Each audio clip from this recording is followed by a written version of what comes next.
Hello, and welcome to week 4 of my vlog. So, this week we did emotional intelligence. And what did I gain about myself?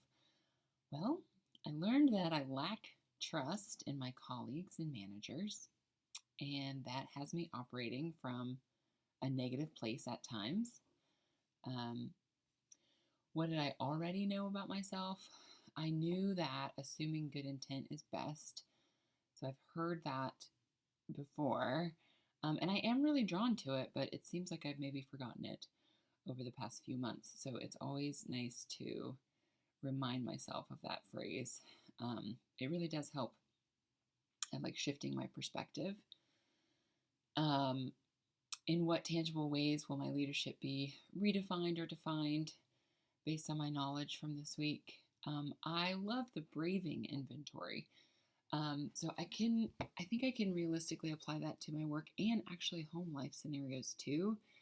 To me, it kind of reminds me of like a cognitive behavioral lens. When you break it down into each of those 7 different elements, and for me, it seems to help me reframe my mindset in a way that I can build that trust with other people. So, in terms of my growth analysis, what am I lacking? I think I know from the values piece and just the reflection over the last few weeks that I need more connection at work with my colleagues, with my managers. We had a great, I had a great meeting this week with my team in my clinical work at the hospital, and I just like having done all this reflection beforehand really helped me to set up the meeting in a way that was organized, focused, and I was able to kind of implement some of those 7 elements from the braving inventory, just to be honest and open, and also not get too off track with the meeting. So I think it went really well in terms of building connections. So what professional development opportunities exist to help me? I think it's kind of the same thing as the meeting I just mentioned. I just need to participate and be engaged when I am participating. So, for example, I had a social worker come up to me at work and ask if I would be interested in joining her on a mental health committee that she's working on for obstetric patients. And I'm like, yes, I would love this. So, being on those committees, like joining team huddles, attending team meetings, showing my face.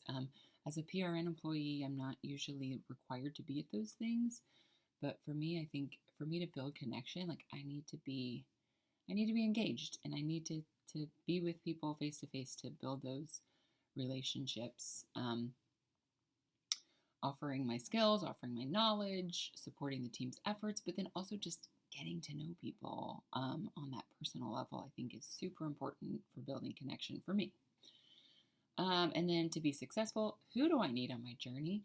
Well, I think what I just said kind of assumes that I need my colleagues and my managers that I work with at the hospital.